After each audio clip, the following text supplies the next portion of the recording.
तो सुनो, सेंट्रोमास निकालना सीख गए। अच्छा सुनना, कई बच्चे सोचते हैं सर हम ये क्यों याद करें इतने सारे फॉर्मूले, स्फीयर का क्या होता है, हेमीस्फीयर, सॉलिड हेमीस्फीयर, होलो, सर हम तो इतने याद नहीं करेंगे। एम्स का क्वेश्चन बता रहा हूँ बच्चों, एजीटी बोल के बता रहा हूँ तुम्हारा एम्स में आया हुआ। एम्स 2015 आप जाके चेक कर लेना। एम्स 2015 बताओ, सॉलिड हेमीस्फीयर, ठोस अर्धगोले के बेस से, उसके आधार से ठोस हेमीस्फीयर की रेडियस 16 सेंटीमीटर दी है। ठोस अर्धगोले सॉलिड हेमीस्फीयर की रेडियस 16 सेंटीमीटर दी, और बेस से कितना ऊपर सेंट्रोमास होगा पूछा एज इट इज। बेस से कितना ऊपर बोलो, 16 सेंटीमीटर रेडियस का हेमीस्फीयर है, बताओ बेस से सेंट्रोमास कितना ऊपर होगा? 6 सेंटीमीटर है तो मैं बोल दूं बच्चों याद आएगा 3r/8। अब जिनको ये याद नहीं वो बर्बाद हो गए। सिर्फ इतनी सी बात याद होनी चाहिए थी, 3r/8 ऊपर होता है। तो मैं बोलूं 3r/8 में r की वैल्यू रखो 16 सेंटीमीटर, तो 16 इंटू ये, तो बोल दूं 6 सेंटीमीटर। बिल्कुल सही बोला उस बच्ची ने, तो 6 centimetre would be the answer. खत्म। ये क्वेश्चन 2015 एम्स 2015 में आया हुआ है। ओके बच्चों, हेलो, एक क्वेश्चन आया हुआ है एम्स 2015 में। एक और क्वेश्चन आया हुआ है, रो बराबर लीनियर मास डेंसिटी, रो बराबर रो नॉट x²/l² दी हुई है। एल लेंथ की रोड है, एल लेंथ की रोड है, और सेंट्रोमास पूछा कहां होगा? लीनियर मास डेंसिटी, रेखीय मास घनत्व ये दिया। कोई दिक्कत नहीं सर, आपने कराया, आपने x दिया था, यहाँ x² है, कोई बात नहीं सर, हम लैम्डा dx का इंटीग्रेशन, x लैम्डा dx का इंटीग्रेशन ऊपर और नीचे लैम्डा dx का इंटीग्रेशन करके सोल्व कर देंगे। ओके, 4 ऑप्शन में से 2 लॉजिकली कट रहे हैं और 2 बच रहे हैं, तो 2 के लिए सोल्व कर देंगे। बोलो अरे x dm का इंटीग्रेशन नहीं कर सकते क्या? x dm का इंटीग्रेशन अपॉन dm का इंटीग्रेशन, और dm की जगह रख दो रो नॉट x²/λ² यूनिट लेंथ का मास इनटू dx। x पे जाके dx का एलिमेंट लिया, उसका मास इतना हो जाएगा, तो बस यहाँ पे मास वो भी है, रख दो x²/l² इनटू dx। बोलो हेलो सर, सिखा दिए सर, आपने सिखा दिए, इसलिए हम ये उम्मीद करो आप हमारे से हम करके आ जाएंगे। ठीक है, तो ये तो हो गया बच्चों सेंट्रोमास निकालना किसका? पॉइंट ऑब्जेक्ट का। छोटे छोटे खूब सारे पॉइंट रखे हो या एक साथ कोई मास रखा हो। तो अब आता है बच्चों, अब आता है कि अगर आपने किसी ऑब्जेक्ट में से ऑब्जेक्ट काट दिया, आपने किसी ऑब्जेक्ट में से ऑब्जेक्ट काट दिया, तो मैं बोल दूं आपने अगर खंडित कर दिया ऑब्जेक्ट को। हेलो, एक मिनट बच्चों रुक जाओ।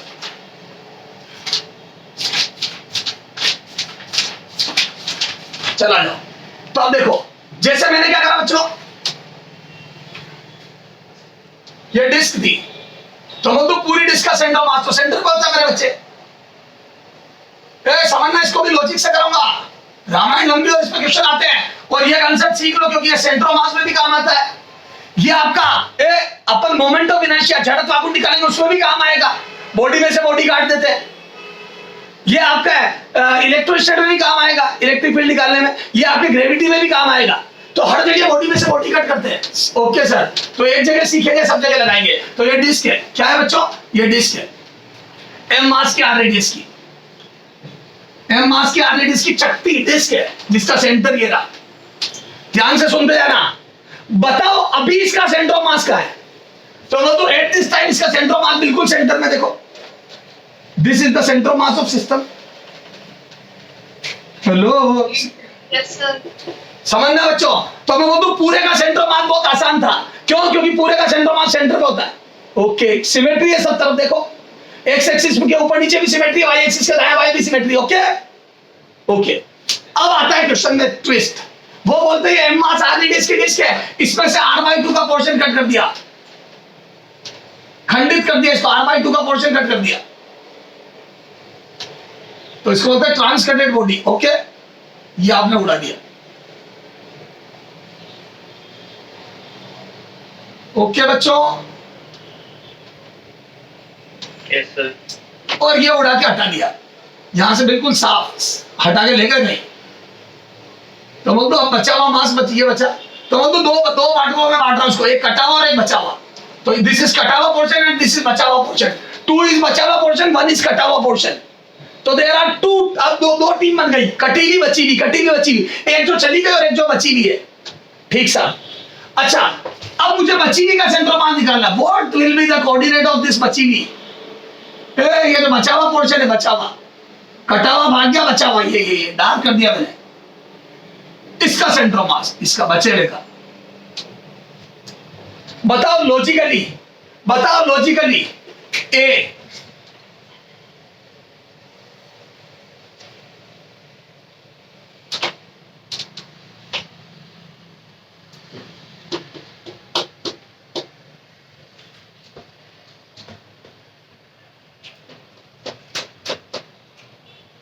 r/3, 0 आएगा, बी -r/3, 0, सी -r/6, 0, डी r/6, 0। बोलो, ये थोड़ा सा कैलकुलेशन मिस्टेक भी हो सकती है, लेकिन इन चारों में से कोई चूज करना तो बताओ कौन से नहीं होंगे। दिमाग लगा, बची हुई बॉडी का बताना बिना सोल्व किए, बची हुई रिमेनिंग ऑब्जेक्ट का।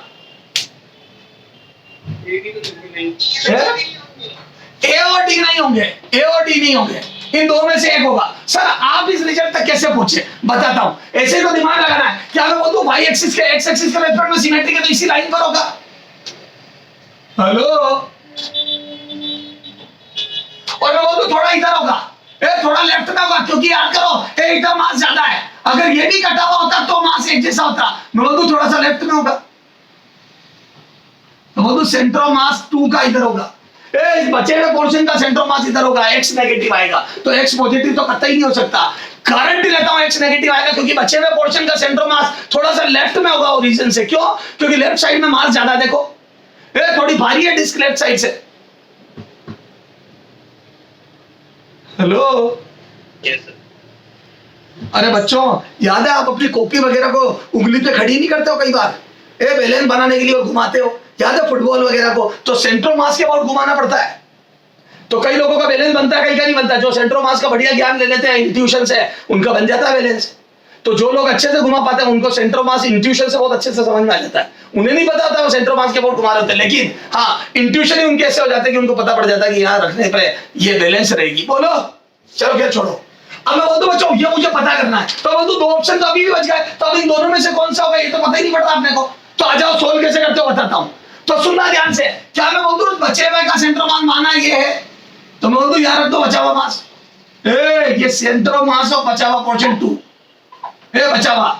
अच्छा, और मैं बोलूं जो कटा हुआ उसका सेंट्रोमास सेंटर पे होगा, ये कटे हुए का तो साफ साफ पता है।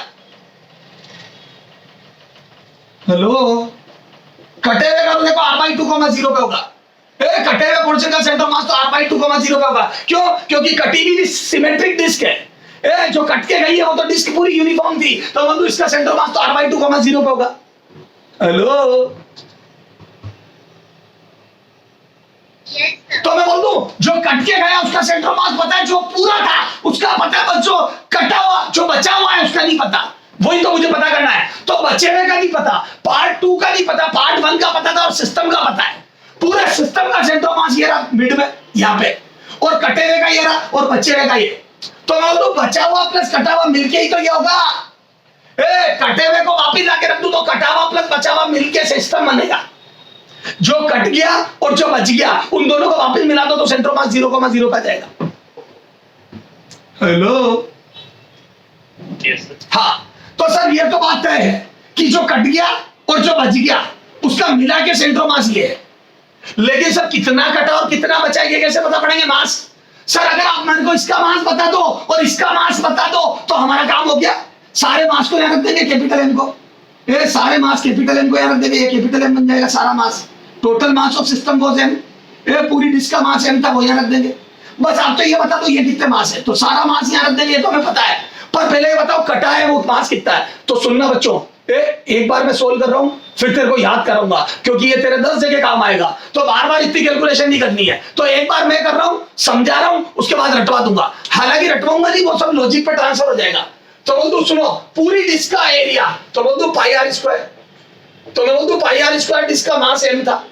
हेलो, पूरी डिस्क r रेडियस की का मास m था, तो बोल दो पाई r स्क्वायर का मास m था। तो बताओ यूनिट एरिया का मास कितना था? तो बोल दो m पाई r स्क्वायर। यूनिट एरिया की डिस्क, पूरी डिस्क का मास m था तो पाई r स्क्वायर एरिया का मास m था, तो एक का हो जाएगा इतना। अब बताओ कटी हुई डिस्क का रेडियस कितना है? तो बोल दो कटी हुई डिस्क की रेडियस r/2 है। हेलो, कटी हुई डिस्क की रेडियस r/2 है। हेलो, अच्छा एक बात बता, अगर कटी हुई डिस्क की रेडियस r/2 है तो क्या मैं बोल दूं एरिया 1/4 हो जाएगा? क्यों? क्योंकि अगर रेडियस आधी हो गई तो एरिया 1/4 हो जाएगा। तो बोल दूं कटी हुई डिस्क की रेडियस r/2 है तो बोल दूं इसका एरिया अतः पाई r/2 का होल स्क्वायर का मास m डैश कटी गई तो मैं इसको m1 बोल दूं जो कट गई उसका m1 बराबर मैं बोल दूं m/πr² होता है यूनिट एरिया का इनटू तेरे जो कट के गई है उसका एरिया r/2 का स्क्वायर यानी कि 1/4 हो गया क्या? तो बोल दो अगर रेडियस आधी हो जाती किसी चीज की डिस्क की तो बोल दो एरिया 1/4 हो जाता तो मास 1/4 हो जाता। बोलो हेलो। Yes, sir. तो बोल दो अगर आपकी डिस्क जो कटी है उसकी रेडियस आधी हो गई तो बोल दो मास 1/4 हो जाएगा। तो बोल दो कटे हुए पोर्शन का मास m/4 हो गया। बोलो बच्चों। तो बोल दो कटा हुआ मास आ गया m/4 तो जो डिस्क तुम काट के ले गए हो वो अपने साथ m/4 मास ले गई है तो बोल दो दिस इज m/4 मास। और अगर बच्चों ये m/4 मास होगा तो मैं बोल दूं ये 3m/4 होगा। पीछे जो बच गया कटने के बाद जो बच गया वो 3m/4 है तो बोल दो सारे मास पता पड़ गए। जो कट के गया उसका m/4 और जो बच गया उसका 3m/4। बोलो तो m/4 का मास r/2 को मैं 0 पे रखा है। जो कटा हुआ पोर्शन उसका सेंट्रो मास यहाँ है तो वापस जाके यहाँ रख दो और जो बचा हुआ उसका यहाँ है। अब बताओ सिस्टम का सेंट्रो मास यहाँ गया 0,0 पे तो मैं बोल दो अब यहाँ से x निकल जाएगा। इसके कोऑर्डिनेट सेंट्रो मास इसके कोऑर्डिनेट सेंट्रो मास 2 के ये हो गया 1 कटा हुआ पोर्शन ये हो गया बचा हुआ पोर्शन इसके कोऑर्डिनेट -x,0 कर दो। अब मुझे x ही तो निकालना है ये x ही तो निकालना बच्चों। Hello Yes, Yes, sir. करो करो सॉल्व करो सोल्व करो फिर मैं इससे भी अच्छा तरीका बताऊंगा। तो ये हटा रहा हूं बच्चों इसको हटा के सोल्व कर रहा हूं। करो सोल्व फिर इससे भी बेहतरीन तरीके से देखेंगे अपन। इसमें तो कैलकुलेशन बहुत है। हाँ इधर देखो तो बोलो कैसे। तो बोलो बच्चों सेंट्रो मास की कोऑर्डिनेट इस बार उल्टा है। सेंट्रो मास के पता हो किसी एक के पता करने हैं तो बोलो x centre of mass is equal to बच्चों m1x1 plus m2x2 upon m1 plus m2। तो बोल दो बच्चों इसका m/4 इंटू r/2 पहला मास m/4 इंटू इसका x कोऑर्डिनेट r/2 y नहीं निकाल रहा हूं क्योंकि y 0 होगा तो मुझे पता है plus m2 3m/4 into x। तो मैं बोल दो अगर यहाँ पे -x लिखते हो तो फिर ध्यान रखना x की वैल्यू पॉजिटिव आएगी क्योंकि माइनस आपने लगा दिया और अगर x लिखते हो तो फिर अपने आप x नेगेटिव आ जाएगा। तो मैं -x लिख रहा हूं मैं मान रहा हूं कोऑर्डिनेट माइनस में तो x की वैल्यू पॉजिटिव आएगी फिर x की वैल्यू पॉजिटिव आएगी फिर यहां रखोगे तो कोऑर्डिनेट माइनस बन जाएगा। ओके हेलो मैंने x की जगह -x रखा है कोऑर्डिनेट तो मैं बोल दूं अपने आप मैंने माइनस रख दिया तो अपने आप x की वैल्यू पॉजिटिव आएगी क्योंकि माइनस में खुद लगा के चल रहा हूं। हेलो बोलो ना। तो मैं बोल दूं यहां से x बराबर कितना आ जाएगा बोलो। तो इसको ले गया इधर तो बोल दूं 3x/4 is equal to r/8 तो मैं बोल दूं यहां से कट के x बराबर r/6 आ गया। तो ये x आया है r/6 कोऑर्डिनेट तो -x है तो बोल दूं -r/6, 0 इज द आंसर। बोलो yes, sir. Yes. तो मैं बोल दूं डिस्क में से डिस्क उड़ाते हैं तो डिस्क में से डिस्क उड़ाते हैं तो बोल दूं कटा हुआ पोर्शन m/4 मास का हो जाता है और बचा हुआ पोर्शन 3m/4 का हो जाता है अगर r/2 रेडियस की डिस्क उड़ाई। तो मैं बोल दूं अगर आधी रेडियस की डिस्क उड़ाते हो आधी रेडियस की डिस्क उड़ाते हो तो 1/4 एरिया 1/4 मास लेके जाती है। रेडियस आधी की उड़ाते हो तो 1/4 एरिया 1/4 मास लेके जाती है। बचा हुआ मास 3/4 और रेडियस एरिया 3/4 रह जाता है। यस सर कर लेंगे। अच्छा मैं ऐसे नहीं करूंगा मैं ऐसे नहीं करूंगा तो सर आप कैसे करोगे बताता हूं। मैं तो सुनना ओरली करूंगा। सर ओरली कैसे करोगे पहले आप इसका फोटो क्लिक करो फिर बताता हूं। फोटो क्लिक कर ये सॉल्यूशन है ये सॉल्यूशन सॉल्यूशन 3 पार्ट में। पार्ट 1 जिसमें मैंने ये लिखा पार्ट 2 में मास कैलकुलेट करा और पार्ट 3 में कैलकुलेशन करके सेंट्रो मास निकाला। करो फटाफट हटा दो। सर आप कैसे करोगे बताओ डायरेक्ट एक लाइन में हटा दो। चलो मैं एक लाइन में कैसे करेंगे वो बताता हूं। एक लाइन में कैसे करेंगे वो बताता हूं फिर एक क्वेश्चन तुझे देता हूं जिसको तू एक लाइन में करके बताना। मेरे को ये m1x1 m2x2 पसंद ही नहीं है। सर आपके पसंद होने नहीं होने से क्या होगा फॉर्मूला तो यही होता है बच्चों। ये तो मैंने सीख लिया। मेरे को अ से घ तक मैंने पहले सीखे अनाराम में अ से घ तक सीखा फिर पूरी हिंदी सीख गया। अब मेरे को हिंदी पे इतनी कमांड हो गई कि मैं अ से घ तक ही भूल गया। अब मेरे को हिंदी इतनी अच्छे से आ गई कि मेरे को अ से घ तक याद रखने की जरूरत ही नहीं है। बस वही मैं कह रहा हूं। इधर सुन ध्यान से देखना। सबसे पहले तो ये समझ सबसे पहले तो ये समझ कि अगर रेडियस आधी हो जाती किसी डिस्क की तो वो 1/4 एरिया और 1/4 मास लेके भागता है। पहले ये बात समझ ताकि ये कैलकुलेशन बच जाए तेरी। पहले ये कैलकुलेशन पार्ट 2 वाली कैलकुलेशन उठा। मैं तो रेडियस अगर आधी कर दे तो डिस्क की तो 1/4 एरिया और 1/4 मास लेके भाग जाती है। ये समझो पहले। Yes, sir. अगर डिस्क में से r/2 रेडियस की डिस्क में से r/2 की रेडियस की डिस्क उड़ाते हो तो 1/4 एरिया और 1/4 मास लेके भागती है और 3/4 छोड़ के चली जाती है। ये बात रट ले। मतलब समझा भी थी मैंने। अब मैं बोल रहा हूं तेरे टिप्स पे होनी चाहिए क्योंकि सेंट्रो मास में भी तेरे को डिस्क में से डिस्क उड़ानी है और फिर मोमेंट ऑफ इनर्शिया निकालना है। Okay Yes, sir. चलो सुनो, देखता हूं तेरे को मेरी ये बात कितनी समझ में आई। चला जा। अगर इस डिस्क की जगह अभी आगे बात कर रहा हूं, स्फीयर ले लूं r रेडियस का। r रेडियस का गोला ले लूं, सॉलिड स्फीयर, उसमें से r/2 का उड़ा दूं तो बता कितना मास और कितना वॉल्यूम लेके भागेगा। कितना वॉल्यूम। अब गोले में से गोला, तो वॉल्यूम की बात चल रही है। गोले में से गोला उड़ा दिया, r रेडियस के स्फीयर में से r/2 का उड़ा दिया, r त्रिज्या के गोले में से r/2 का उड़ा दिया। आप बोल ओरली मन में कैलकुलेशन कर। तो मैं बोल दूं 4/3 पाई r क्यूब का वॉल्यूम, 4/3 पाई r क्यूब का मास m था तो यूनिट का मास अपॉन 4/3 पाई r क्यूब आएगा। और मैं बोल दूं r/2 रेडियस, यानी कि रेडियस आधी कर दी तो वॉल्यूम 1/8 हो जाता है। गोले का वॉल्यूम v बराबर 4/3 पाई r क्यूब होता है। अगर मैं बोल दूं रेडियस आधी करूंगा तो वॉल्यूम 1/4 तो 1/8 हो जाएगा। रेडियस आधी करोगे तो वॉल्यूम 1/8 हो जाएगा। रेडियस आधी करोगे तो वॉल्यूम 1/8 हो जाएगा।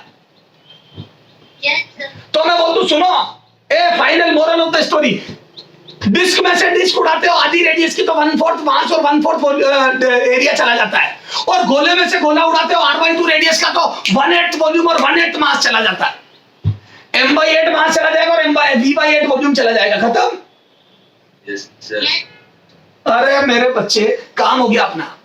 तो ये बात मैं अगला क्वेश्चन तेरे को दूंगा।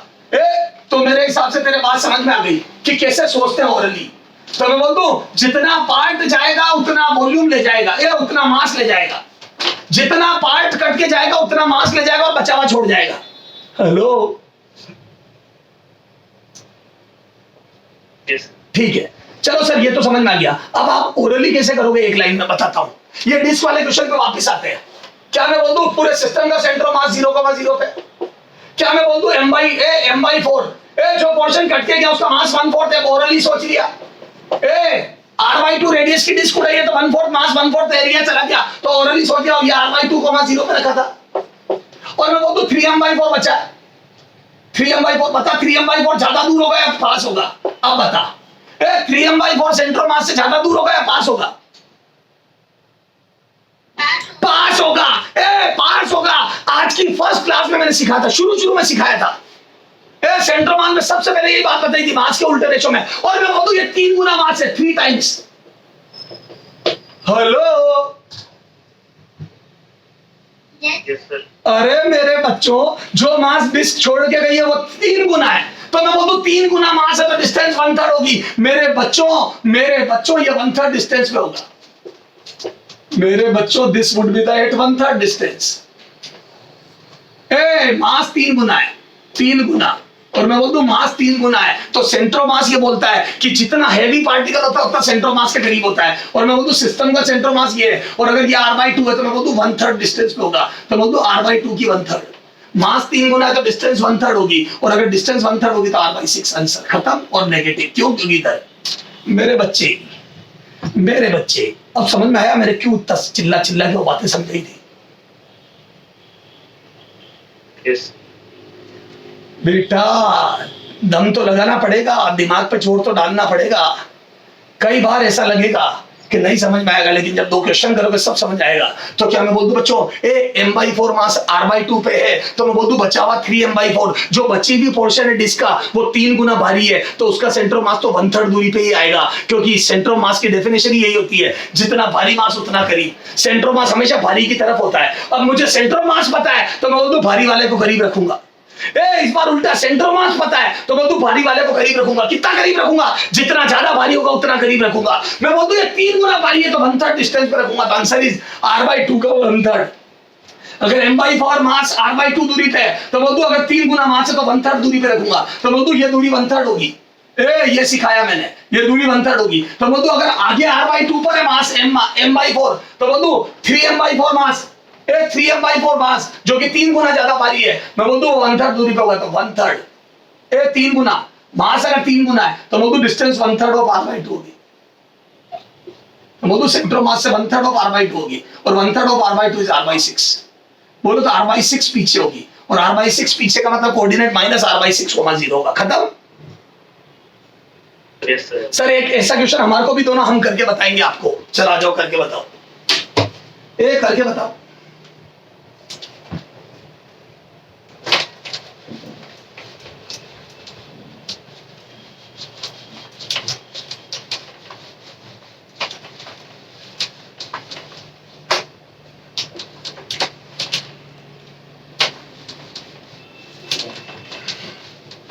हाँ करके बताओ।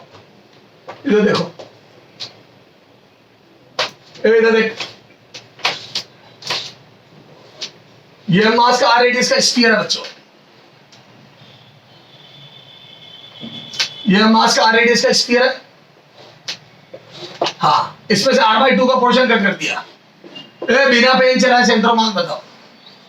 ये r रेडियस का स्फीयर है, m मास का r रेडियस का, इसमें से r/2 का कट कर दिया।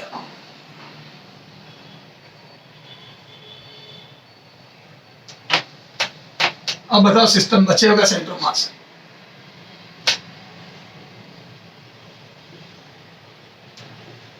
हाँ बचे पोर्शन का ये स्फीयर है, ये स्फीयर, सॉलिड स्फीयर, गोला, ठोस गोला, सॉलिड स्फीयर। अब सुनो, ओरली करूंगा। अरे चुप हो जा, बिल्कुल ओरल करूंगा। सर ओरली कैसे कर दोगे? मैं बोल दूं कटा हुआ पोर्शन 1 बचा हुआ पोर्शन 2। आप बोलेंगे बच्चों, कोई एक बच्चा बोलो सिस्टम का सेंट्रोमास का है, सिस्टम का सेंट्रोमास का है 0,0। ये पूरे सिस्टम का बता, कटे हुए पोर्शन का सेंट्रोमास आसान है या बचे हुए का?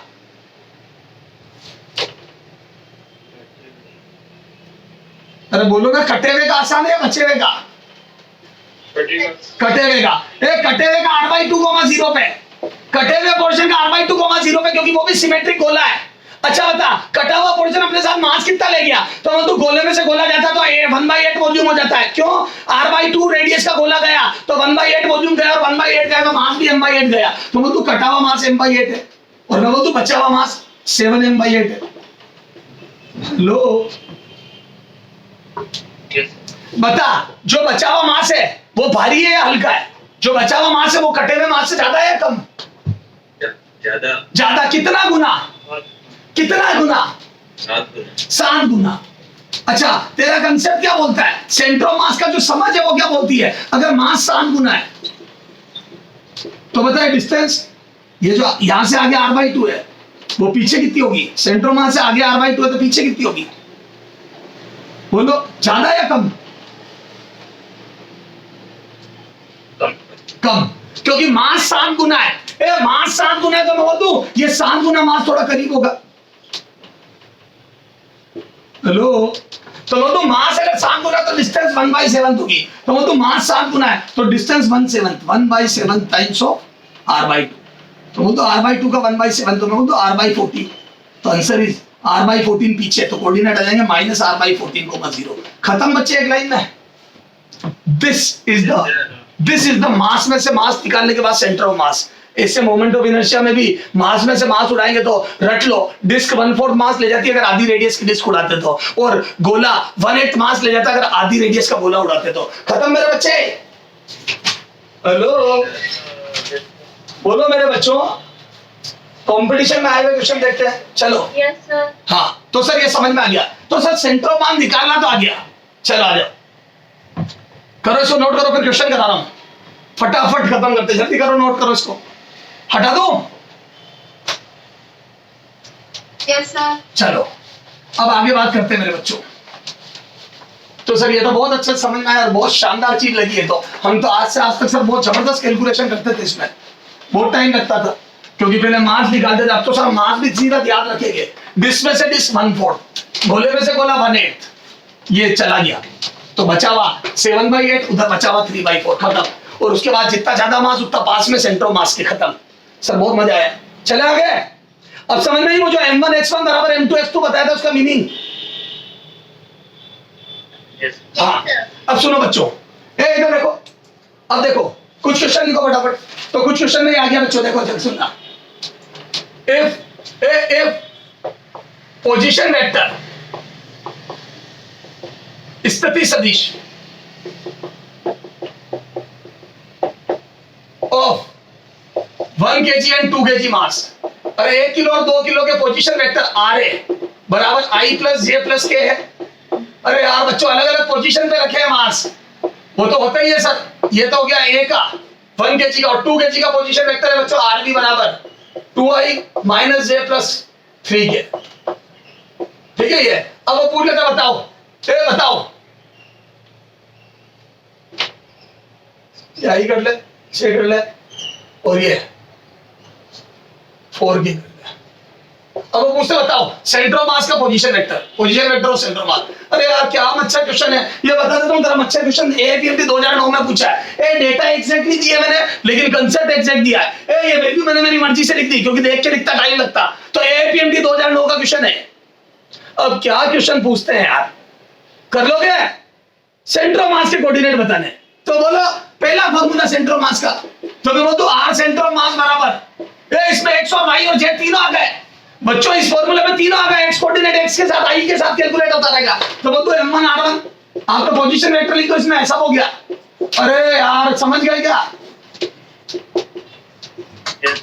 अरे बच्चों जब इसमें आई का, सुनो, आई के कोफिशिएंट, जब आई के कोफिशिएंट मल्टीप्लाई हो रहे हैं तो एक्स कोऑर्डिनेट आ रहा होगा, जे के कोफिशिएंट मल्टीप्लाई हो रहे हैं तो वाई कोऑर्डिनेट आ रहा होगा, और जेड के हो रहे हैं तो क्या आ रहा होगा। तो इसमें तीनों एक साथ आ जाते हैं।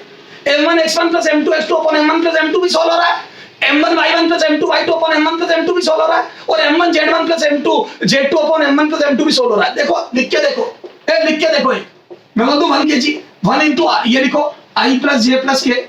तो ये what is i plus j plus k?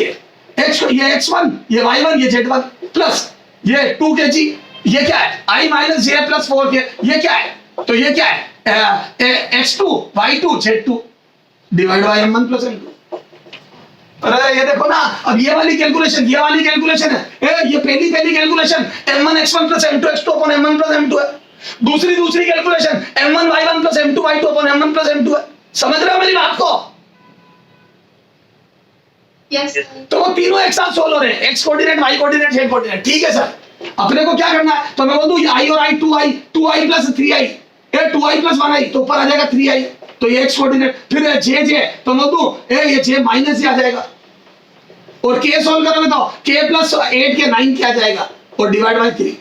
तो मैं बोल दूं ये आ जाएगा सेंटर ऑफ मास के कोऑर्डिनेट पोजीशन वेक्टर। तो यहां से सेंटर ऑफ मास का पोजीशन वेक्टर कितना आ गया? तो बोलो कितना आ गया? तो बोल दूं i के माइनस j बाई 3 या 1/3 j के और प्लस k के, खत्म। सॉरी प्लस 3k के। ये हेलो,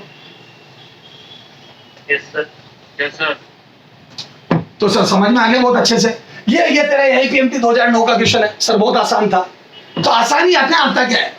ओके, सेंटर मास को समझना होता है, कैसे निकालना ये आना चाहिए। चले आगे बच्चों, तो मैंने बता दिया, एम्स वाला बता दिया तेरे को। चलो आ जाओ, अब सेंटर ऑफ मास के मोशन पे बेस्ड क्वेश्चन ज्यादा तो वो आते हैं। हटा दूं इसको? अच्छा हटा दूं?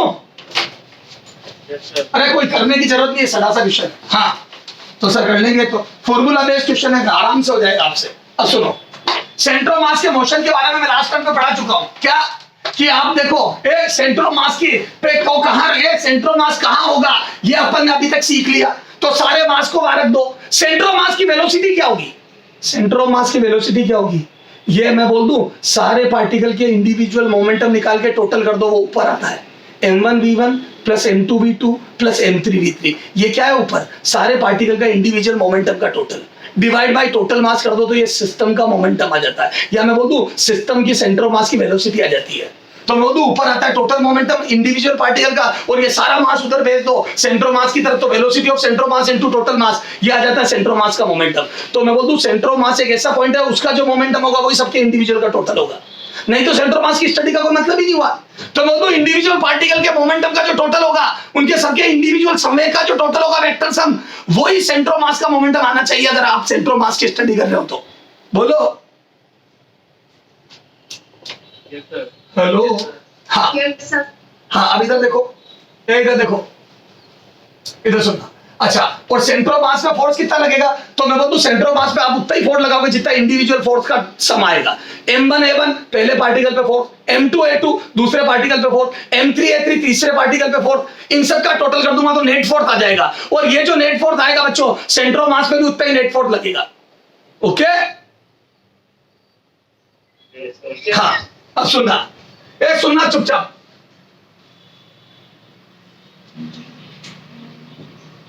ये मास है m1 और ये मास है m2, ये छोटे मास है मैंने बड़े दिखा दिए, ये दोनों मास रेस्ट पे रखे हैं। ओके, तो इनका सेंट्रो मास बीच पे कहीं होगा, ठीक है। ये दोनों मास एक दूसरे की तरफ अट्रैक्ट होते हैं, बिल्कुल होंगे, ये ग्रेविटेशनल फोर्स पे अट्रैक्ट होंगे, ये दोनों मास एक दूसरे की तरफ अट्रैक्ट होते हैं, और थोड़ी देर बाद इस m1 की वेलोसिटी, थोड़ी देर बाद इस m1 की वेलोसिटी v1 हो जाती है, m1 की वेलोसिटी बच्चों v हो जाती है, और बच्चों इस m2 की वेलोसिटी 2v हो जाती है। तो सेंट्रो मास की वेलोसिटी बताओ।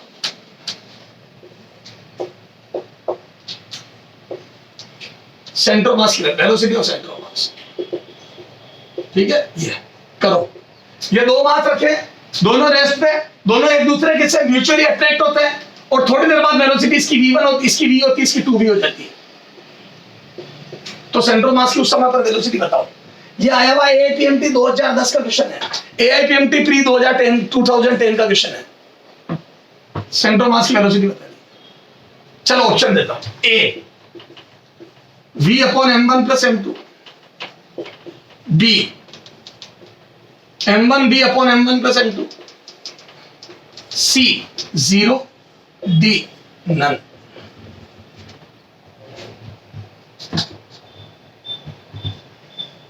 खूब सेंट्रो मास पढ़ा ना तुमने, बताओ।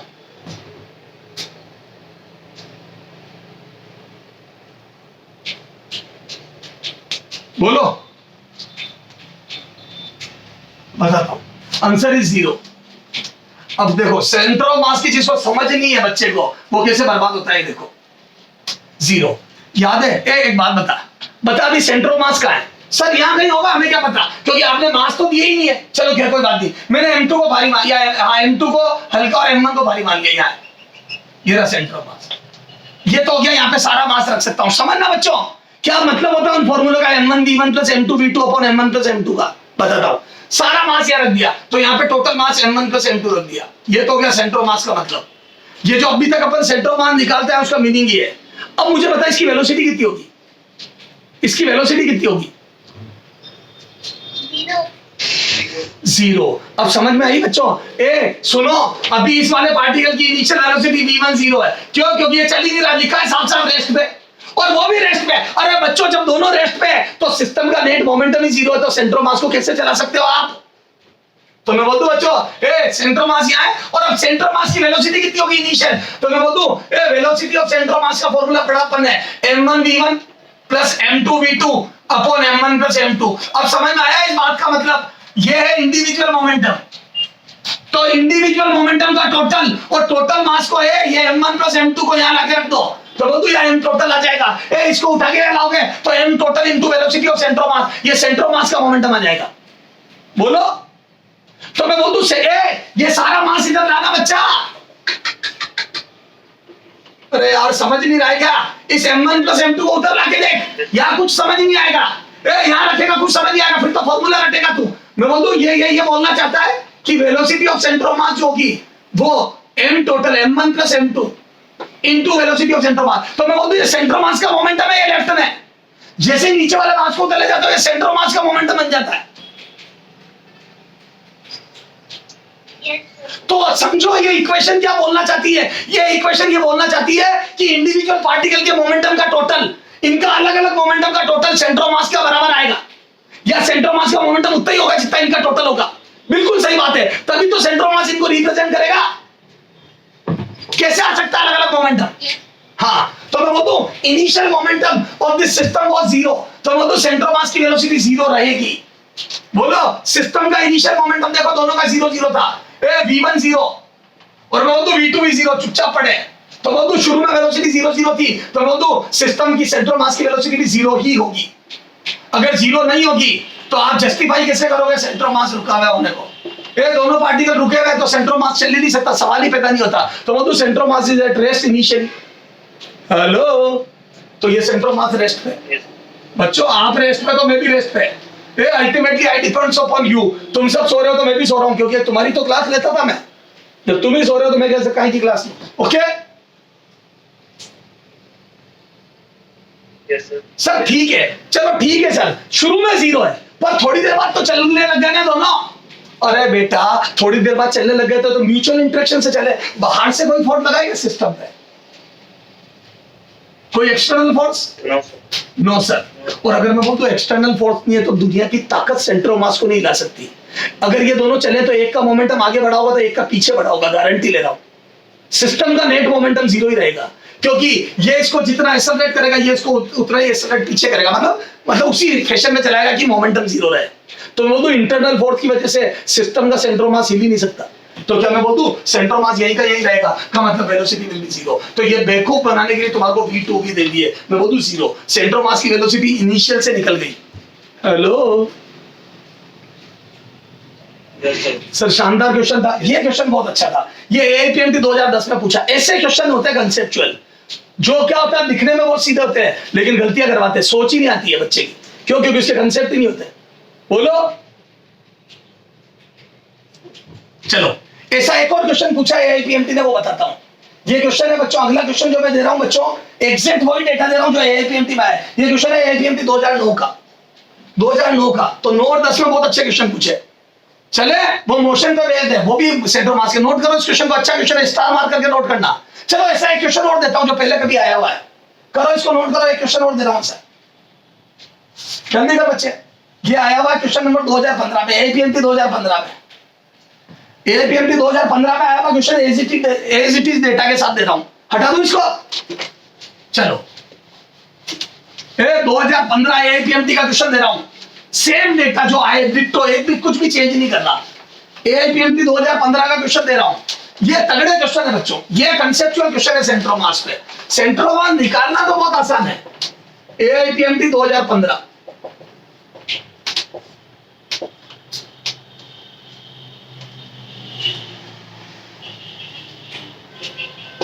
आर एम मास 5m 2r, एग्जैक्ट वही डेटा दिए जो दिए हैं। ठीक है, ये दो स्फेरिकल बॉल है, ये दो गोले हैं, इन दोनों के सेंटरों के बीच की दूरी दी हुई है 12r। 12r is the separation between their centres, 12r। Okay, अब ये बताना था बच्चों, ये टकराएंगे तो क्यों, क्या पूछा था? स्मॉलर स्फीयर, छोटा स्फीयर टकराते वक्त कितनी डिस्टेंस कवर करेगा? दोनों रेस्ट पे, अभी दोनों रुके में, और म्यूचुअल इंटरेक्शन से एक दूसरे की तरफ आ रहे हैं। बच्चों ये बहुत कॉमन कंसेप्ट है। देखो इससे पिछला क्वेश्चन भी ऐसा ही था, म्यूचुअल इंटरेक्शन से चले, और अब भी ऐसा ही है, म्यूचुअल इंटरेक्शन से चले। तो बोला छोटा स्फीयर, बताओ टकराने से पहले कितना डिस्टेंस चलेगा? अब सुनना मेरे बच्चों, पहले तो मुझे बता centre of mass, centre of मास कहां होगा? तो बोल दो सेंटर ऑफ मास, मास का रेशो, पहले तो डिस्टेंस कितनी है? तो बोल दो 12r। मास का रेशो कितना है? m1:m2 बता। तो बोल दो 1:5। उधर वाला भारी है, तो बता सेंटर ऑफ मास भारी की तरफ होगा या हल्के की तरफ? भारी की तरफ। तो बोल दो बच्चों मास का रेशो 1:5 है, तो बोल दो डिस्टेंस का रेशो, जो सेंटर ऑफ मास की डिस्टेंस होगी, सेंटर ऑफ मास, मैं बोल दो यहां से अगर x1 होगी और यहां से x2 होगी, तो बोल दो x1 और x2 का रेशो कितना होगा? तो m1:m2। अच्छा उल्टा लिख दिया मैंने, इसको x1 करो, इसको x2। अरे मैंने m2 इसको लिखा है यार, तो बोल दो m2 उसको लिखा है, तो m1:m2 1:5, तो x1:x2 बता। तो बोल दो 5:1। हेलो, उधर से 1/5 डिस्टेंस पे होगा। मास के उल्टे रेशो में डिस्टेंस होती है, बताया था मैंने। Yes sir. बच्चों अब वो समय नहीं है M1 X1 M2 X2 करोगे बर्बाद हो जाओगे। आधा घंटा लगेगा क्वेश्चन सोल्व करने में। जो M1 X1 plus M2 X2 upon M1 plus M2 बर्बाद होंगे वो सब। पहले कोऑर्डिनेट मानेंगे, पता नहीं क्या क्या करेंगे। तो वो तो मास तेरा 5 गुना है तो डिस्टेंस मेरी 1/5 होगी। तो वो तो 12R को 1:5 में बांटो, तो वो तो 6 टुकड़े कर दो। 1:5 में बांटो 12R को, तो 12R को अगर 1:5 में बांटोगे तो 10R और 2R होगी, खत्म। अरे मेरे बच्चे, हेलो, अरे टुकड़े करना आते हैं क्या? सर टुकड़े तो हम अच्छे अच्छों के कर देते हैं, आप बताओ आपके करने हैं क्या? तो 5:1 में बांट दो 12R को, तो मतलब 6 टुकड़े करे तो 12 के 6 टुकड़े 1 2 का हुआ, तो 1 टुकड़ा 2R का हो गया और 5 टुकड़े 10R के हो गए। सर बहुत अच्छे से समझ में आ गया। तो सर ये डिस्टेंस 2R होगी, ये डिस्टेंस 2R ही आगे क्या एग्जैक्ट यही डेटा थे क्या? हाँ यही थे एग्जैक्टली। चलो 2R आ गई, इसका मतलब इसके तो सरफेस भी है सेंट्रो मास। अरे 2R आई ना, देखो 2R और 10R, क्या करूँ? आई तो आई, ये यही है सेंट्रो मास। बोलो हेलो। यस। अरे यार ये डेटा अजीब से कैसे आ गए? यही पूछा है इन्होंने तो। M5 है बिल्कुल यही, R2R 5:1, इसी का 5M है 5:1, 1:5 5:1। चलो यही आ रही है 2R और 10R। चलो ठीक है 2R और 10R जो आ रही है वो आ रही है। रुक जा यार, इधर सुनो सेंट्रो मास। चलो यहाँ अब सुनो, देख डिस्टेंस कितनी कवर करेंगे ये देख। तो क्या मैं बोल दूं बच्चों, इसकी वेलोसिटी अगर v होगी तो बोल दूं इसकी 5v होगी। मोमेंटम जीरो करने के लिए बच्चों सेंटर ऑफ मास का मोमेंटम जीरो। चलो मैंने एक बार यहां बना दिया, मैं बोल दूं सेंटर ऑफ मास का मोमेंटम जीरो रखना है। अरे मैंने गलती करी, मैंने टोटल 12R को चला दिया। चलने के लिए 9R ही तो चलाना है यार। सुनो सुनो सुनो सुनो, अपन एक काम करते, रुक जा। सेंटर मास जहां पे भी है रहने दे। अरे सेंटर मास को पड़ा रहने दे, मैं सेंटर मास बाद में निकालूंगा। पहले मैं देखता हूं जो चलना है वो डिस्टेंस कितनी है। अरे मैं बता दूंगा वो यहां आ रहा है सेंटर मास, आने दे कोई दिक्कत नहीं है। वो सेंटर मास टक्कर पे भी वहीं आएगा, चिंता मत कर। 12 मेरे को ये नहीं पहले अपन ये देखते हैं दोनों के बीच का गैप कितना है। जो टच जो बेटा ये कब मिलेगी, दोनों बोले तब मिलेगी जब दोनों के बीच में 9R का गैप खत्म होगा। दोनों सेंटर 9R डिस्टेंस चल देंगे, क्योंकि 3R तो उनके रेडियस से टच हो जाएंगे। अरे सेंटर सरकेंगे 9R दोनों मिला के।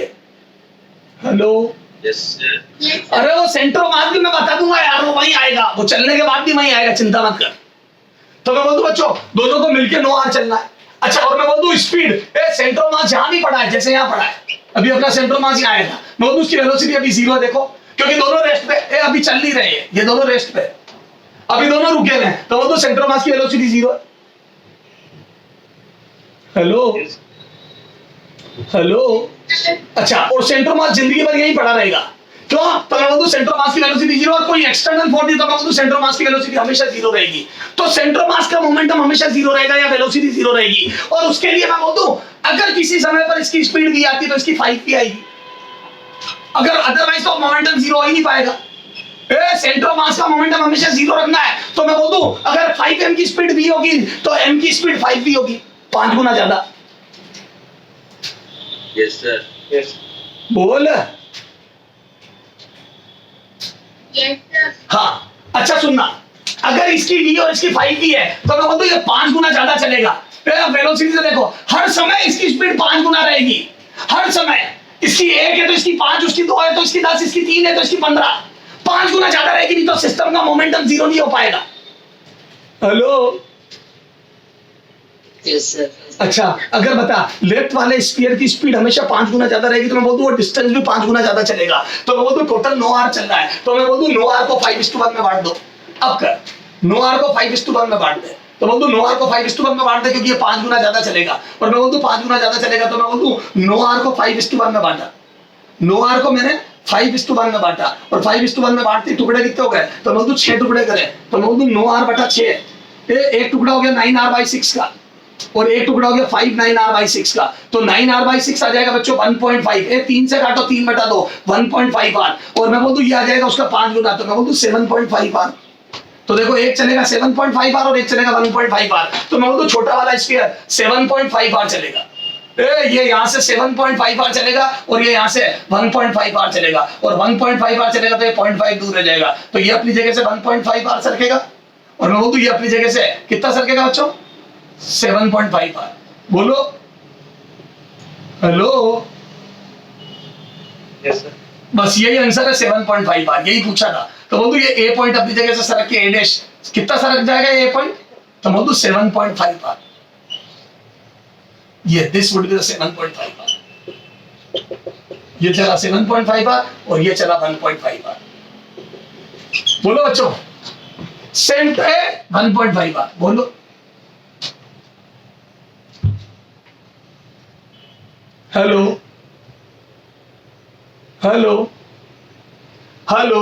वो सेंट्रोमास अपने आप यही आएगा, चिंता मत करे। सेंट्रोमास यही आएगा, चिंता मत कर। अरे इन मास का और इस मास का सेंट्रोमास यही आएगा, चिंता मत कर। अरे भारी वाले की तरफ ही तो होगा, जब दोनों टच करेंगे तो भारी वाले के अंदर ही तो होगा यार। Yes sir. कई बच्चे सोच रहे सेंट्रोमास यहाँ आ गया, अरे सेंट्रोमास नहीं आया, यहाँ तो टकराए। सेंट्रोमास यहाँ कैसे हो सकता है? भारी वाले के अंदर होगा, क्योंकि भारी वाला ज्यादा भारी है, तो मैं बोलूं हैवी मास है तो उधर होगा। सेंट्रोमास तो अपनी जगह से हिलेगा ही नहीं, सेंट्रोमास तो यही आएगा। बोलो तू तो ये देख सरके कितने हैं, तो बोल तू टोटल दोनों के बीच का सेपरेशन 9 आर था सरफेस के बीच का, और टक्कर तब होगी जब दोनों की सरफेस टकराएगी। तो बोल तू दोनों को मिलके 9 आर चलनी है और वो 5:1 में चलेगा, क्योंकि हल्का वाला 5 गुना ज्यादा तेज होगा हर समय, क्योंकि मोमेंटम 0 रखना है। तो बोल तू जितनी वेलोसिटी से 5m चलेगा उसकी 5 गुना वेलोसिटी से m चलेगा। खत्म। यस। बोलो चलो आजा, ऐसे 1-2 क्वेश्चन और करके बता। सर बिल्कुल समझ में आ गया हमारे को, बहुत अच्छे से कर लोगे क्या बच्चों? बोलते ही नहीं है तो। Yes sir. हाँ अभी तो देख, चल एक और करके बता ऐसा। अरे ये बहुत ज्यादा पूछा जाने वाला क्वेश्चन है। ये ले m, ये ले 2m, ये 2r और ये r। बस डिट्टो वैसे ही थोड़े से डेटा चेंज कर दिए, R2R। ये फिर से 12। बता ये पॉइंट कितना चलेगा अपनी जगह से टक्कर के समय? तो देखो ए अभी रेस्ट में दोनों, ए अभी चुपचाप रुके में। चल बता ए जब टकराएंगे तब सेंट्रो मास की वेलोसिटी बता। जब दोनों टकराएगी बोले ए दोनों चुपचाप रेस्ट में है, दोनों एक दूसरे के अट्रैक्शन से मूव करती तो टकराएगी तब सेंट्रो मास की वेलोसिटी। अरे यार इतना टाइम लगा रहे हो। 2010 APMT का क्वेश्चन है जो मैंने पहले पूछा था, 0। अरे अभी दोनों की वेलोसिटी 0, सेंटर मास चुपचाप पड़ा है, और मैं बोल दूं एक्सटर्नल फोर्स नहीं है तो चुपचाप ही रहेगा जिंदगी भर। Yes sir. अरे यार अभी तो सिखाया यार। बोलो यस सर। हाँ। और बताओ सेंट्रो मास क्या होगा? तो बोल दूं ए मास का रेशो 1:2, तो 12R को 2:1 में बांट दो। ए 12R को 2:1 में बांट दो, या अगर डबल मास है तो 2:1 में बांट दो, तो 2:1 में बांटो तो बोल दो 8R और 4R।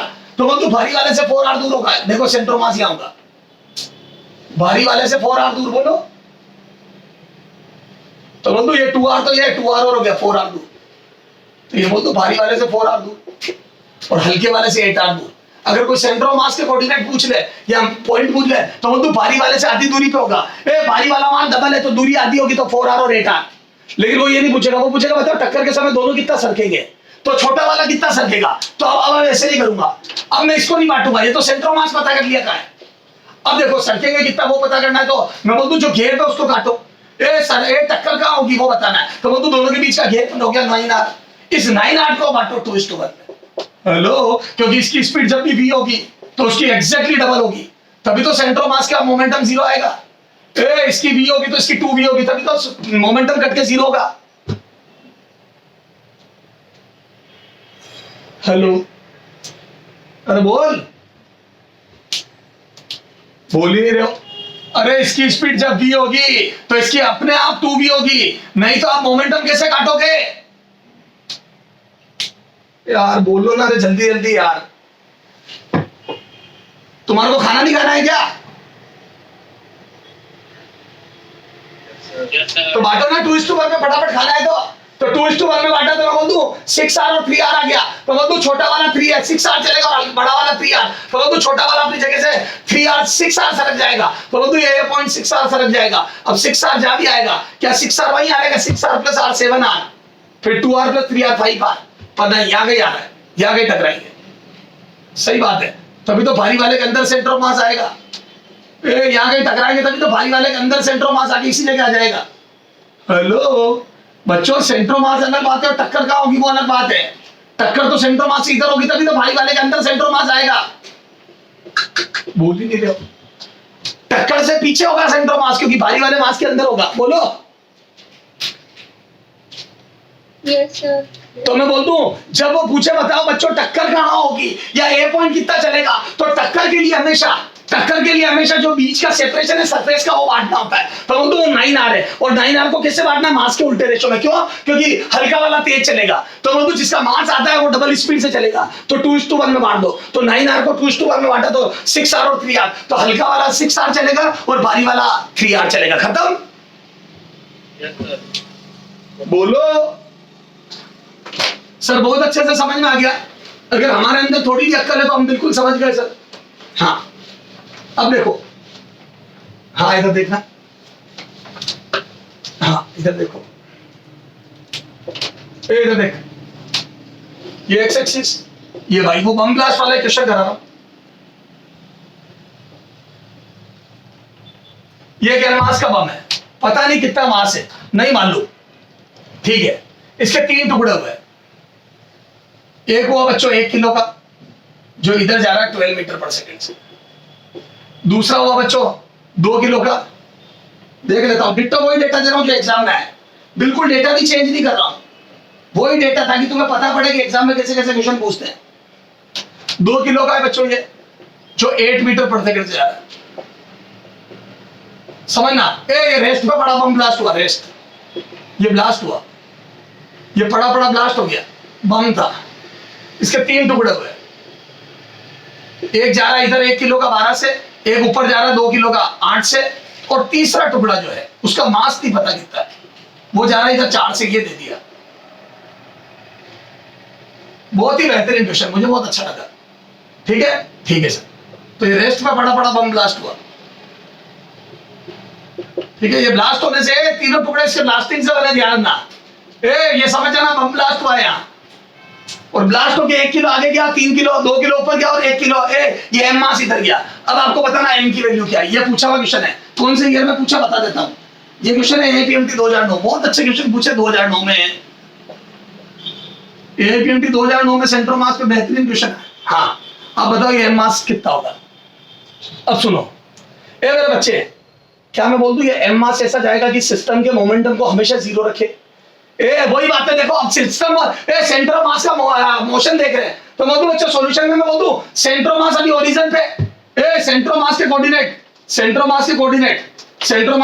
0,0, तो ये तो क्या सेंटर ऑफ मास कहां रखा है, जहां बम पड़ा था वहीं सेंटर ऑफ मास है, वो 0,0। अच्छा वेलोसिटी ऑफ सेंटर ऑफ मास बता शुरू में 0, क्यों? क्योंकि सेंटर ऑफ मास बिल्कुल नहीं चला था, बम चुपचाप पड़ा था।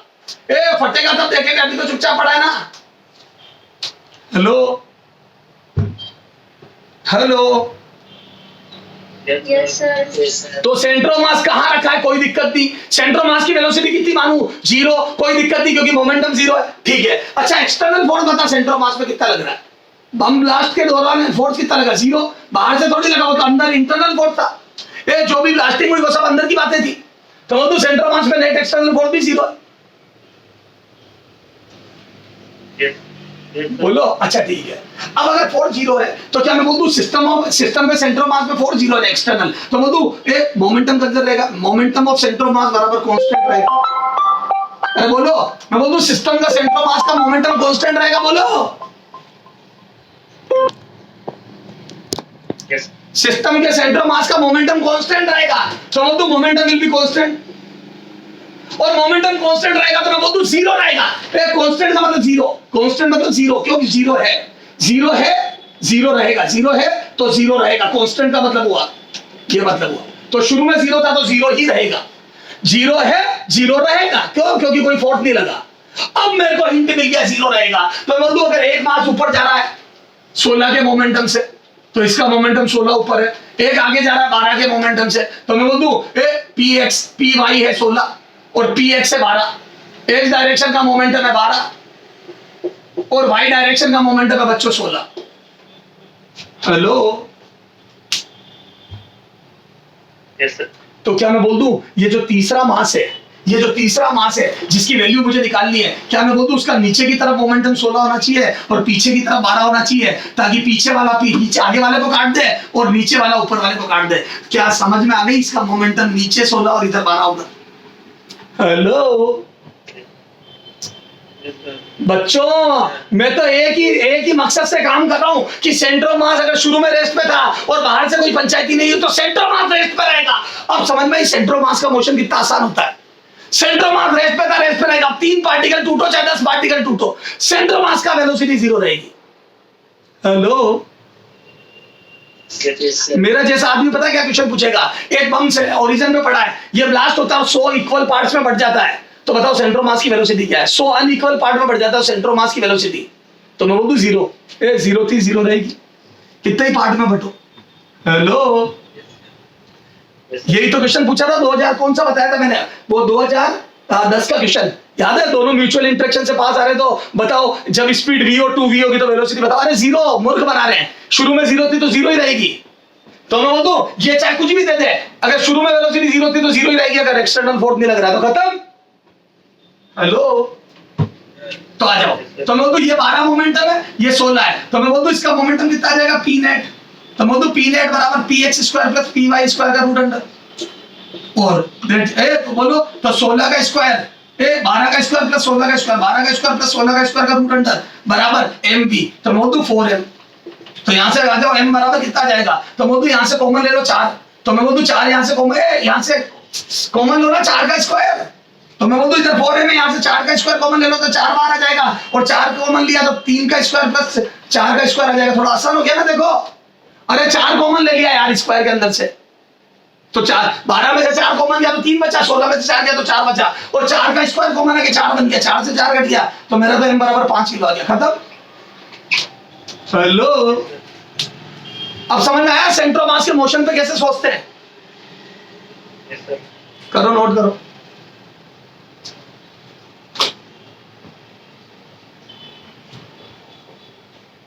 मेरे बच्चों, कुछ समझ में आ रही बात? Yes, sir.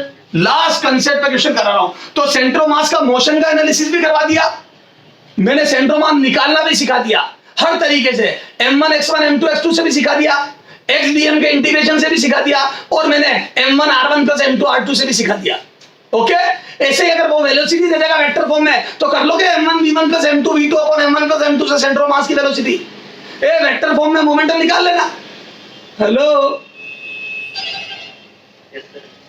तो सर कर लेंगे, कोई दिक्कत नहीं है, तो करो यहां तक नोट करो। फिर लास्ट क्वेश्चन आज का, मतलब लास्ट कंसेप्ट, क्वेश्चन क्या कंसेप्ट बता रहा हूं, और सबसे बेहतरीन चीज है वो भी हटा दो।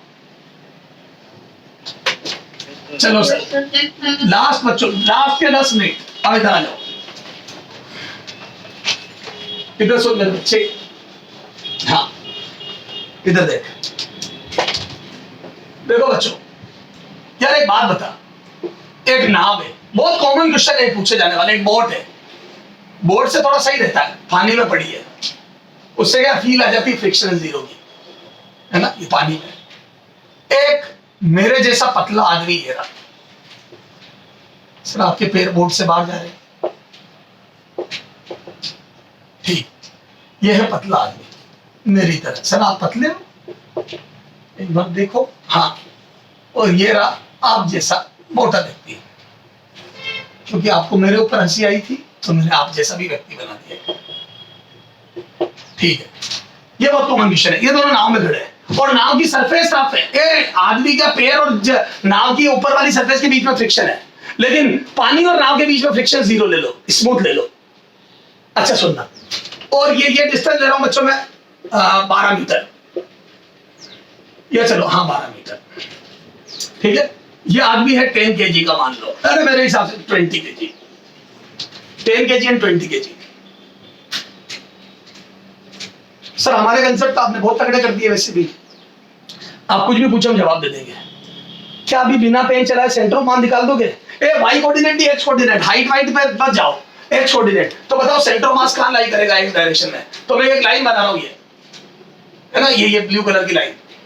तो सेंटर ऑफ मास बिल्कुल बीच में होगा क्या इन दोनों का? No sir. हाँ, ए मोटे की तरफ, अरे मोटे की तरफ मेरे बच्चे, जो मन में चल रहा है वो बोलो, तमीज के चक्रों में ऐसा नहीं हो तुम बोलो ही नहीं खुल के। हाँ, मोटे की तरफ, जो तुम्हारे मन में है वो भी मेरे मन में, मोटे की तरफ। यस, तो मैं बोल दूं ए मोटे आदमी की तरफ सेंटर ऑफ मास होगा, ये नहीं कि तुम्हारी तरफ। यस, तो मैं बोल दूं बच्चों ए मास डबल है, याद कर मैंने सिखाया, ए मास डबल है, तो मैं बोल दूं डिस्टेंस का रेशो, ए मास का रेशो 1:2। अरे सब सिखा दिया मेरे बच्चे। ए m1:m2 is 1:2, तो x1:x2, मैं बोल दूं 2:1। मैं बोल दूं हल्के से 2 गुना दूर होगा और भारी की तरफ होगा, तो बोल दूं भारी से आधी दूरी होगी। सर ये तो सब हमारे मन में चल रहा है, आप चिंता ही मत करो, आप लिखो ही मत। सर हम तो इतने इंटेलिजेंट हो गए, सब मन में ही कर लेंगे। तो क्या मैं बोल दूं बच्चों ए 1:2 मास है तो 2:1, तो बोल दूं ए मोटे से मोटे के करीब होगा, centre of mass will be towards मोटा। हेलो हेलो, तो मैं बोल दूं 12 मीटर को बांट दूं 12 मीटर को बांट दूं 2:1 में, ए दिस इज 2:1। तो 12 को बांटो 2:1 में, तो मैं बोल दूं 12 को 2:1 में बांटा तो 4 metre and 8 metre will be the distance from मोटा एंड पतला। ए मोटू पतलू, सर बहुत देखा था हमने मोटू पतलू। हाँ, तो बोल दूं 2:1 में बांट दी, तो बोल दूं this would be the 4 metre and this would be the 8 metre. Yes sir. बोलो बच्चों। Yes sir. ठीक है सर, तो एक तरफ से 4 मीटर होगी सर और एक तरफ से 8 मीटर होगी, ठीक है। ये अभी पोजीशन है सेंटर ऑफ मास की। यार एक बात बता, अभी सेंटर ऑफ मास का मोमेंटम या वेलोसिटी बता, सेंटर ऑफ मास की वेलोसिटी, ये यहां बना रहा हूं, सेंटर ऑफ मास की वेलोसिटी बता। बोल दो सेंटर ऑफ मास की वेलोसिटी 0, क्योंकि दोनों मोटे पतले रेस्ट पे, तो सेंटर ऑफ मास की वेलोसिटी 0। बोलो हेलो, तो सेंटर ऑफ मास चुपचाप पड़ा रहेगा, बोलो जहां है वही रहेगा। जिंदगी में सेंटर ऑफ मास चल नहीं सकता इस नाव के अंदर, बोलो। Yes sir. Yes. हाँ, अब देखो सर लेकिन मोटा और पतला को फोड़ लगाएंगे। हाँ, जब मोटा अपने कदमों को इधर चलाएगा तो नाव को पीछे फोड़ लगाएगा, और पतला चलाएगा तो नाव को पीछे फोड़ लगाएगा। तो क्या मैं बोलूं दोनों अपनी पोजीशन इंटरचेंज कर रहे हैं। ए मोटे और पतले ने जगह बदल ली नाव के अंदर, मोटे और पतले ने अपनी जगह बदल ली नाव के अंदर, तो क्या होगा बोलो?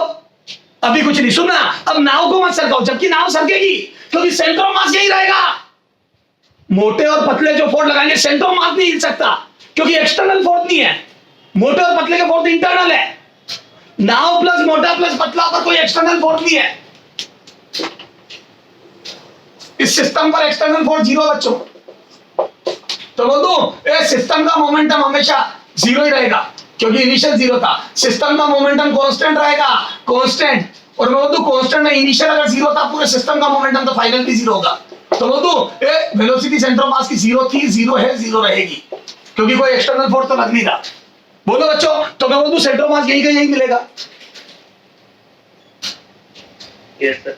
अब देखते हैं इनके कदमों की वजह से नाव कितनी सरकी। तो मैं बोल दूं ए इधर देखो, ए मोटे को यहां लिया यार, इधर देख। अब मोटे को यहां ब्लू पेन से देखना, मोटा आ गया यहां, और मैं बोल दूं पतला आ गया यहां। तो बोल दूं जब मोटा इधर और पतला इधर, तो वही कैलकुलेशन उल्टी हो गया। मैं बोल दूं इधर से 4 मीटर आ जाएगा, तो जो पहले इधर से 4 मीटर था वो इधर से 4 मीटर आ जाएगा सेंटर ऑफ मास। हेलो, तो बोल दूं ए पहले इधर से 4 मीटर था, अब इधर से 4 मीटर आ जाएगा।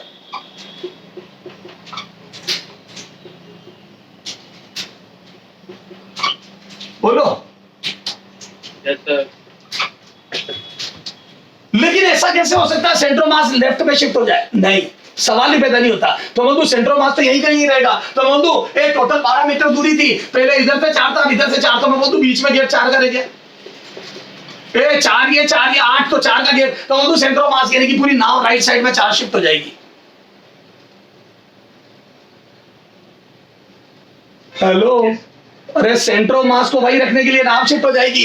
पता है क्या होगा? ए जब मोटा और पतला अपने कदम बदल रहे होंगे, मोटा और पतला जब मूव कर रहे होंगे, तो पता है नाव इमीडिएट इनके मूव करने के साथ साथ नाव भी चल रही होगी, क्योंकि वो सेंटर ऑफ मास को वही रखना चाहेगी। तो वो तो नाव ऐसे शिफ्ट हो जाएगी, और समझ गए, ये नाव इधर सरकेगी। और अब देखो ए मोटा यहाँ गया, मोटा इससे 4 मीटर इधर आ जाएगा, यहाँ होगा मोटा, यहाँ पे जहाँ यहाँ सेंटर ऑफ मास जहाँ बोल रहे हो ना, यहाँ तो मोटा खड़ा होगा। ए नई नाव की पोजीशन में मोटा यहाँ खड़ा होगा। ये यहाँ पे इस जगह, और इससे 4 मीटर इधर ये सेंट्रो मास होगा। और याद करो ये इससे अब आप मोटे से 4 मीटर इधर अपने आप ये वाली पोजीशन आ गई, और पतला यहाँ होगा। बोलो, तो नाव टोटल 4 मीटर सरक गई, तो 4 मीटर सरकने के बाद मोटे की पोजीशन अपने आप यहाँ आ गई, और मोदू सेंट्रो मास यहाँ आ गया। तो मोदू सेंट्रो मास सेकंड और फर्स्ट सेम आ गया। तो देखो ये फर्स्ट के नीचे ही सेकंड आ गया, तो नाव पूरी 4 मीटर उधर सरक गई। बोलो, तो सबसे अच्छा तरीका क्या है? पहली पोजीशन में सेंट्रोमान निकाल लो, फिर मोटे पतले को इंटरचेंज करके सेंट्रोमान निकाल लो, और फिर दोनों को एक जगह करने के लिए घेर पे उसको भर दो। Hello, Yes sir. Yes sir. पहली पोजीशन में सेंट्रोमान निकाल लो तो उधर से 4 आया, दूसरी में निकाल लो इधर से 4 आया, फिर जो घेर पे दोनों सेंट्रोमास का उतनी नाव को चला दो, क्योंकि सेंट्रोमास वहीं का वहीं रहेगा। तो मैं बोलूं जैसी नाव को उधर सरका सब जस्टिफाई हो गया। मोटा यहाँ भी आ गया, मोटे से 4 मीटर दूर भी हो गया सेंट्रोमास, और इसके नीचे भी हो गया, और पतले से 8 मीटर दूर भी हो गया, खत्म। ये नीचे भी आ गया, नाव सरक गई। पता है नाव क्यों सरकी? क्योंकि मोटे का फ्रिक्शन ज्यादा लगेगा। तो बोलूं ए मोटा जब अपने आप को चलाएगा, तो मैं बोलूं मोटे और पतले में जो फोर्स लगेंगे उसमें फ्रिक्शन मोटे ने पीछे ज्यादा लगाया और पतले ने कम, तो बोलूं नेट नाव उधर चली। Hello, Yes sir. Yes sir. खैर छोड़ो, तुम तो ये समझो सेंट्रोमास नहीं हिलना चाहिए, बस खत्म। चलो एक आज के लास्ट क्वेश्चन को तुम करोगे। ए इसकी फोटो क्लिक कर ले, ए इसका डायग्राम घर पे ढंग से बनाना, ए पहले पहली पोजीशन का बनाना, उसके नीचे ए मोटे पतले का बनाना, और फिर नाव को सरकाना, और सेंट्रोमास दोनों के नीचे कर देना। 1 और 2 को एक ऊपर नीचे ऐसा कर देना। ए ये वाला डायग्राम बीच में एक बना देना, जिसमें मोटा इधर पतला इधर। मैंने एक में ही 2 बना दिए, कर लोगे? वो अच्छे से डायग्राम बना के लाना इसका। Hello, Yes sir. पहले पहली पोजीशन में सेंट्रोमान निकालना, फिर मोटे पतले को इंटरचेंज करा के सेंट्रोमान निकालना, उसके बाद तीसरी पोजीशन में नाव को सरका के इसके नीचे कर देना। ओके, चलो सर, एक क्वेश्चन हमारे को होमवर्क के लिए दे दो, बस यहीं पे दे दो, यहीं करा दो और खत्म करो सेंट्रोमास को। चलो आ जाओ, सेंट्रोमास की लास्ट क्वेश्चन जो तुम करोगे। कंसेप्ट सारे कंप्लीट हो गए सेंट्रोमास के, कुछ भी नहीं छोड़ा, इनफैक्ट बहुत ज्यादा बता दिया।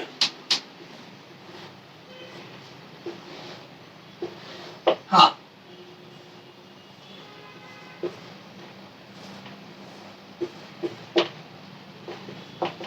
10 kg 40 kg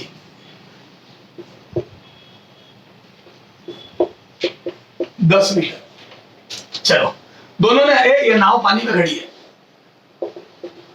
हाँ, दोनों ने अपनी पोजीशन इंटरचेंज करके बताओ नाव कितनी और किधर शिफ्ट होगी, कितनी और किधर शिफ्ट होगी। तो पहले सेंट्रोमान निकाल, मैं सब इसी में कर रहा हूं, तुम घर पे अलग अलग करके लाओगे। पहले चुपचाप करो, एक बार सोचो आप।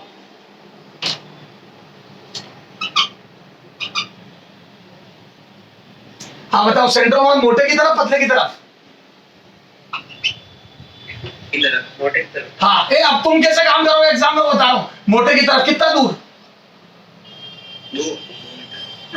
4:1 मास 1:4 है तो 4:1, तो बोल 4:1 तो 2 मीटर। थोड़ा सा डायरेक्ट लिख रहा हूं, एग्जाम में तुम कैसे करोगे वो बता रहा हूं। अगर ऐसे नहीं कर पाता तो मेरे से मतलब भी मत रखना। जो बच्चा अगर ये बातें नहीं सीख पाएगा उनको उनसे मेरे को कोई मतलब नहीं है। जिनका दिमाग इतना ही काम नहीं करता फिर वो नंबर कैसे लाएंगे। तो बोल 2 और 4 2 और 8, तो बोल मोटे से 2 मीटर दूर होगा सेंट्रोमास, और पतले से 8 मीटर दूर।